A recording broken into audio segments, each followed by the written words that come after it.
안녕하십니까. 연동의 성결기 52번째 시간입니다. 이번 시간에는 남유다 쇠퇴와 멸망에 활동했던 선지자로서 예레미야 애가 그다음 오바댜에 대해서 말씀드리겠습니다.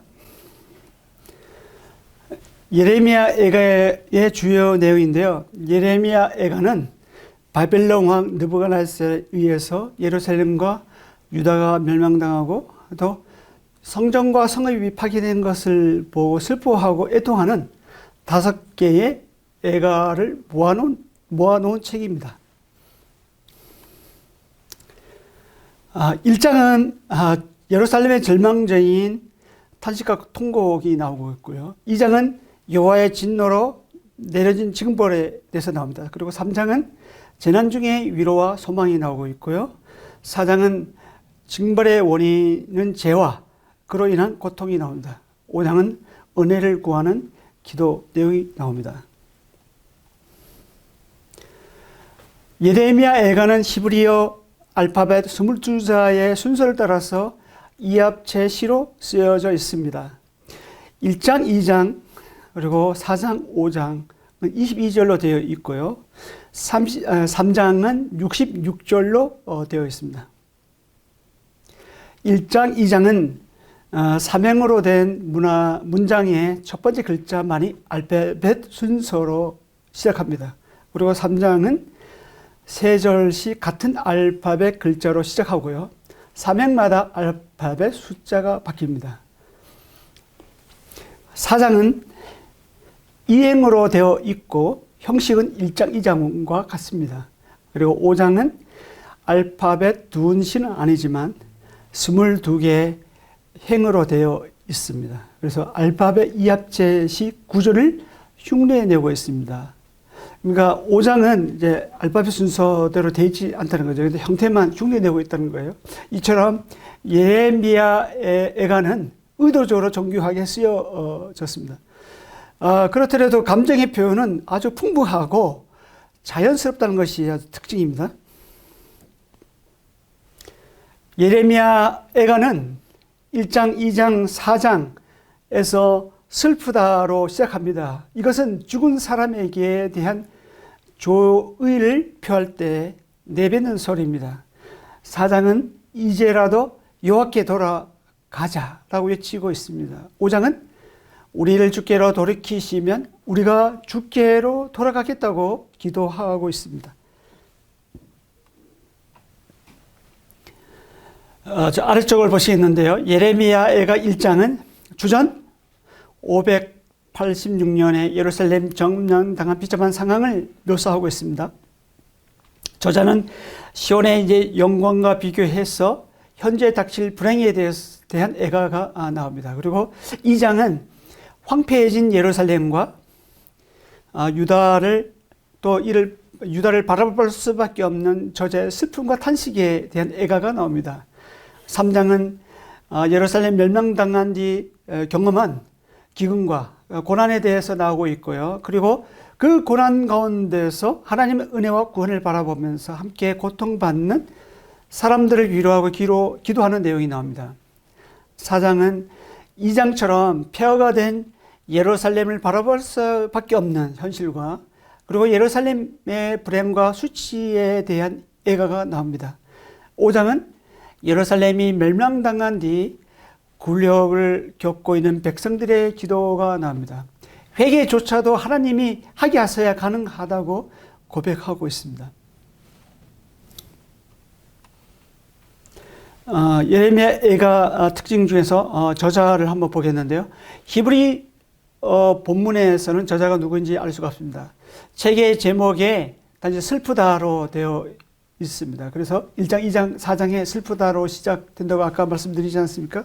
이 애가라는 이름은 헬라 번역본에서 비록되었습니다. 72년역 헬라 번역본. 2장 14절에서는 거짓 희망을 예언하는 거짓 선지자들과 싸워야 하는 내용이 나오고 있고요. 그리고 3장 7절에서는 감옥의 상황이 묘사되고 있습니다. 그리고 3장 14절에서는 사람들로부터 조롱과 무시당했던 내용이 나옵니다. 그리고 3장 52절에서 55절은 예레미야가 구덩이로 된 옥살이에서 생명의 위협을 당한 표현이 나옵니다. 이와 같은 것을 볼 때 저자가 예레미야임을 짐작할 수 있는 거죠. 예레미야가 연대는, 저자 기록 연대는 주전 586년 멸망 당시 일어난 예루살렘에서의 유다 백성의 반응을 생생하게 기록하고 있다는 것이죠. 그리고 예루살렘의 끔찍한 상황을 직접 언급한 부분에서 알 수 있듯이 2장 10절, 15절, 18절, 9절, 4장 1절, 5절, 5장 1절에서 5절, 9절 여기서 알 수 있는 것은 이 애가를 쓴 곳이 바벨론이 아니라 유다 땅이라는 것이죠. 예레미야에게는 룻기, 전도서, 아가, 그 다음에 에스더처럼 이 5개의 두루마리로서 5 명절 때 낭독했습니다. 이 중 애가는 유대력 아브롤 9일 성전 파괴를 기념하면서 읽었습니다. 아브롤은 7, 8월 정도 되는데요. 그때 9일 때 읽었습니다. 그 다음에 선지자의 눈물인데요. 예레미야가 예루살렘 멸망을 예언했다면 예레미야 애가는 예루살렘의 멸망을 지켜보면서 슬픔을 노래하고 있습니다. 예레미야가 자신이 예언한 대로 된 모습을 보고 얼마나 마음이 아팠을까 생각해 봅니다. 예레미야의 심정으로 한번 제가 읽어보겠습니다. 1장 2절 밤에도 슬피 우니 눈물이 밤에 흐르며 1장 16절 이로 말미암아 내가 우니 내 눈에 눈물이 물같이 흘러내리며 나를 위하여 내 생명을 회복시켜 줄 자가 멀리 떠났음이로다. 원수들이 이김에 내 자녀들이 외롭도다. 2장 11절 내 눈이 눈물에 상하며 내 창자가 끊어지며 내 간이 땅에 쏟아졌으니 3장 48절 51절입니다. 딸 내 백성의 파멸로 말미암아 내 눈에는 눈물이 시내처럼 흐르도다. 내 눈에 흐르는 눈물이 그치지 아니하고 쉬지 아니하며 여호와께서 하늘에서 살피시고 돌아보실 때까지니라. 나의 성읍의 모든 여자들을 내 눈으로 보니 내 심령이 상하는도다.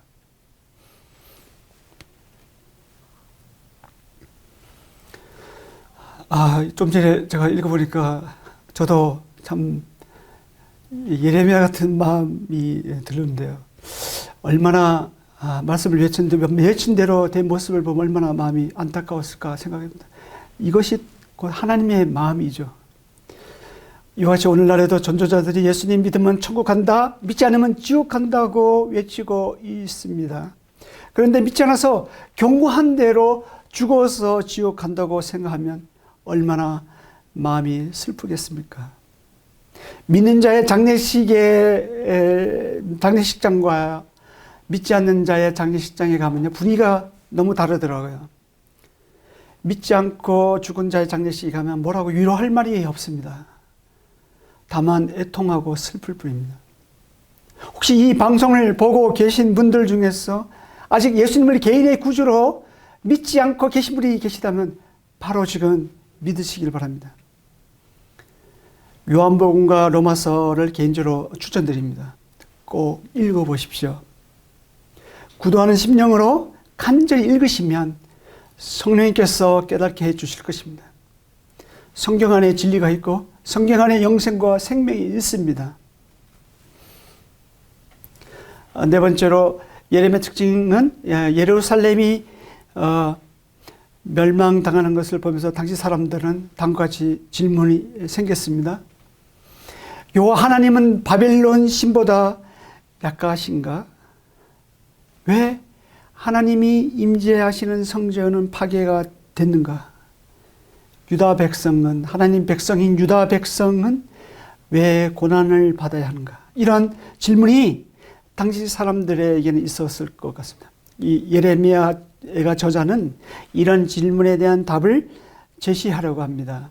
바로 유다인의 슬픔과 고난당하는 것은 하나님이 연약해서가 아니라 또 하나님을 떠나 악을 행한 자기 백성들 죄 때문에 그렇다는 것입니다. 그리고 그 죄를 하나님은 바벨론을 사용해서 징벌 하신다는 거죠. 비록 현재는 절망적이지만 그 가운데서 여호와의 자비와 긍휼이 무궁하심으로 이것이 아침마다 새롭기 때문에 소망을 가질 수 있다라고 격려하고 있습니다. 결국 하나님의 본심은 하나님께로 돌아오게 해서 자신을 더 신뢰하고 순종하는 백성으로 만들기 위해서라는 거죠. 그런 의미에서 에레미야 저자는 그런 것을 본문에서 강조하고 있습니다. 다음은 오바다를 보겠습니다. 오바다의 주요 내용인데요. 오바다의 저자는 1장 1절에서 오바다의 묵시라고 시작되는 거 봐서는 오바다이고 이것 말고는 뭐 알려진 것이 없습니다. 오바다는 이름이 구약 성경에 한 11명이 더 있지만요. 오바다 선지자 같은 인물은 없습니다. 1장 11절에서 14절을 보면 예루살렘 점령 당시 에돔 사람들의 태도 반응이 나오는데요. 오바다는 이것을 목격했거나 또 그 시대에 살았던 사람으로 보입니다. 기록 연대에는 주전 850년에서 400년 사이까지 학자들마다 다르고 다양합니다. 하지만 예루살렘 멸망을 에돔이 방관하고 기뻐한 것을 보면 주전 586년에 일어난 일로 볼 수 있습니다.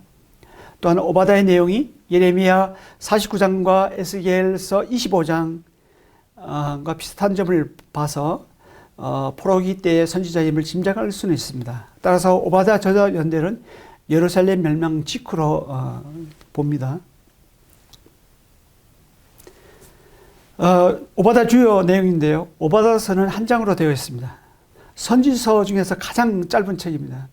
크게 세 단락으로 나눌 수 있는데요. 1절에서 9절은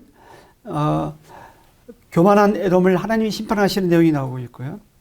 10절에서 14절은 에돔 심판 이후로서 에돔의 8가지 죄가 나옵니다. 그리고 15절에서 21절은 여호와의 날에 만국이 심판받고 최종적으로는 이스라엘이 구원받고 회복된다는 내용이 나옵니다. 에돔은 왕에 들어가 있는 교통 요충지에 위치해 있습니다. 이들은 통행세를 받아서 생활을 했습니다. 오바다의 내용 대부분은 이 에돔 심판을 예언입니다. 에돔은 하나님을 대적하고 하나님 백성을 박해하는 열국을 대표하기도 합니다.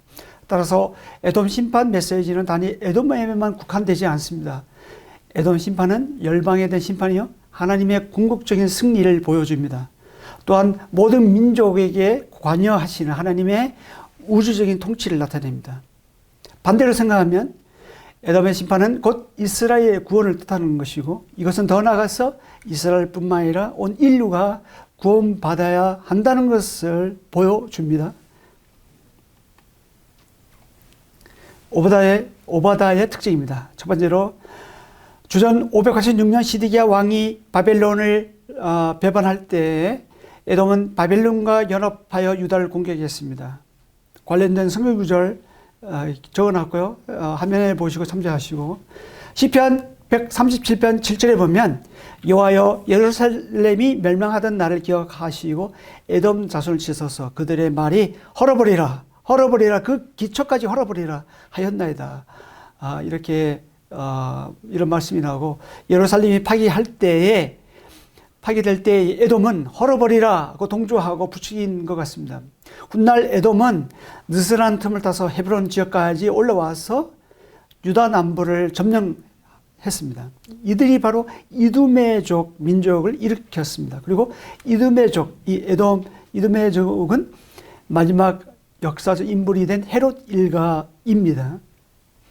또 에레미야 애가 1장 7절 8절에 보면요, 예루살렘이 환난과 유리한 고통을 당하는 날에 옛날의 모든 즐거움을 기억하였으며 그의 백성이 대적의 손에 넘어졌으나 그를 돕는 자가 없었고 대적들은 그의 멸망을 비웃는도다. 예루살렘이 그게 범죄함으로 조석거리가 되었으니 전에 그에게 영광을 돌리던 모든 사람이 그의 벗어졌음을 보고 업신여기며 그는 탄식하며 물러가는도다. 이 말씀은 당시 상황을 잘 보여줍니다. 예루살렘이 고통당하는 날에 돕는 자가 없었다. 그리고 오히려 비웃고 업신여겼다는 거죠. 그리고 탄식하며 물러가는도다라고 합니다. 이 일에 에돔이 역할을 했습니다. 에돔의 8가지 제 목록인데요. 12절에는 내가 형제의 날로 이제 시작합니다. 에돔은 이스라엘과 조상과 같습니다. 그래서 형제의 나라죠. 이삭의 두 아들 야곱과 에서가 있죠. 에돔은 에서의 후손이고 이스라엘은 야곱의 후손입니다. 바벨론에 의해서 예루살렘이 멸망할 때 에서의 후손인 에돔이 어떻게 했는지 8가지의 목록이 나옵니다. 제 목록. 재앙의 날에 방한했고 패망의 날에 기뻐했고 고난의 날에 입을 크게 벌렸고 환난당하는 날에 성문에 들어갔고 환난당하는 날에 고난을 방관했고 환난당하는 날에 재물에 손을 댔고 도망하는 자를 막았었고 고난의 날에 남은 자를 원수에 넘기는 일을 했던 거죠. 이처럼 에돔은 예루살렘 멸망당할 때 형제의 날을 돕기는커녕 바벨론을 도와서 유다를 어렵게 했습니다. 이것이 에돔 심판 이후로 기록되어 있습니다.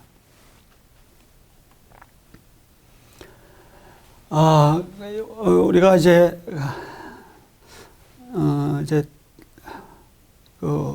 다음에 또 하기 위해서 바벨론 포로민들의 탄원을 한번 탄원시를 한번 보겠는데요. 이제 이스라엘 사람들이 바벨론에 포로 가서 거기서 얼마나 참 고향을 그리면서 그리워했는지 이 시가 잘 표현되고 있습니다. 우리가 바벨론의 여러 강병 거기에 앉아서 시온을 기억하며 울었도다. 그 중에 버드나무에 우리가 우리의 수금을 걸었나니 이는 우리를 사로잡은 자가 거기서 우리에게 노래를 청하며 우리를 황폐하게 한 자가 기쁨을 청하고 자기들을 위하여 시온의 노래를 중 하나를 노래하라 함이로다. 우리가 이 땅에서 어찌 여호와의 노래를 부를까? 예루살렘은 내가 너를 잊을진데 내 오른손이 그의 죄를 잊을지로다. 내가 예루살렘을 기억하지 아니하거나 내가 가장 즐거워하는 것보다 더 즐거워하지 아니할진데 내 혀가 내 입천장에 붙을지로다. 여호와여 예루살렘이 멸망하던 날을 기억하시고 에돔 자손을 치소서. 그들의 말이 헐어버리라 그 기초까지 헐어버리라 하였나이다. 멸망할 딸 바빌론아 내가 우리에게 행한 대로 내게 갚는 자가 복이 있으리로다. 내 어린 것들을 바위에 메어치는 자는 복이 있으리로다. 이 시는 주전 586년 남유다가 멸망당한 후 바벨론에서 잡혀온 살던 포로민들이 애환을 엿볼 수가 있습니다. 바벨론 도시 근교 운하에서 이들이 모여 살고 있었습니다.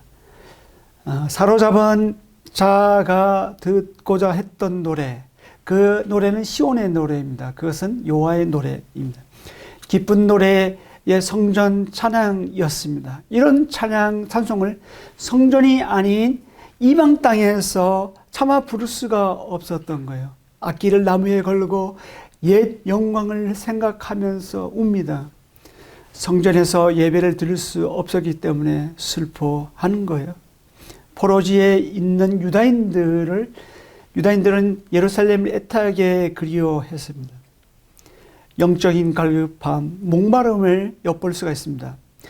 시편 137편 후반절에 보면 에돔, 이 예루살렘이 멸망할 때 방관하고 그 틈을 타 오히려 남유다를 합병까지 했던 이야기가 나오고 있고, 이에 에돔과 예루살렘을 멸망시킨 바벨론에 대해서 하나님은 하나님 심판을 예고하면서 포로민들 자신들의 처지를 위로하고 있습니다. 그만큼 당시 포로민들의 애환과 슬픔을 우리가 상상해 볼 수가 있는 거죠. 이 시편 한 편을 가지고 포로민들의 충격을 한번 보겠습니다. 충격 3가지. 포로기를 맞아 유다인들의 충격은 다음과 같았습니다. 첫째, 성전과 예루살렘이 파괴될 수가 있는가? 예, 문제입니다. 하나님의 성전과 하나님의 예루살렘은 하나님이 임재하시는 곳입니다. 그런 하나님의 성전과 예루살렘이 파괴됐다는 것은 유다인들에게서는 이해가 되지 않는 부분이었습니다. 어찌 하나님이 임재하시는 하나님의 성전과 예루살렘이 파괴될 수가 있는가?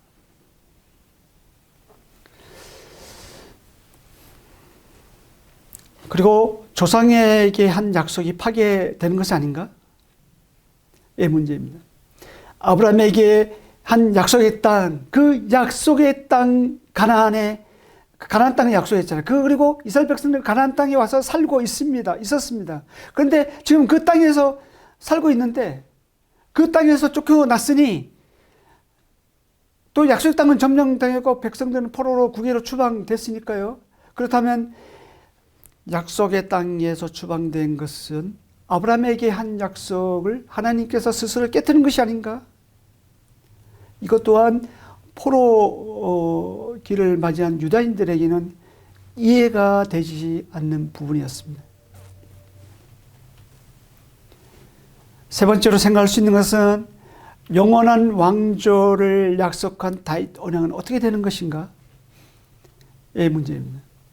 다윗 왕조의 몰락은 사무엘하 7장에 나오는 영원한 왕조를 약속한 다윗 언약 파기란 말인가에 대한 의문입니다. 이것 또한 포로기를 맞이한 유다인들에게는 이해가 되지 않는 부분이었습니다. 그렇다면 바벨론의 신이 하나님보다 강하단 말인가의 문제로 남습니다. 이러한 의문을 포로기 선지자인 에스겔과 다니엘은 그에 대한 답을 제시하고 있습니다. 그래서 다음 시간에 그 답을 한번 찾아서 한번 살펴보겠는데요. 에스겔과 다니엘을 다음 시간부터 살펴보겠습니다. 감사합니다.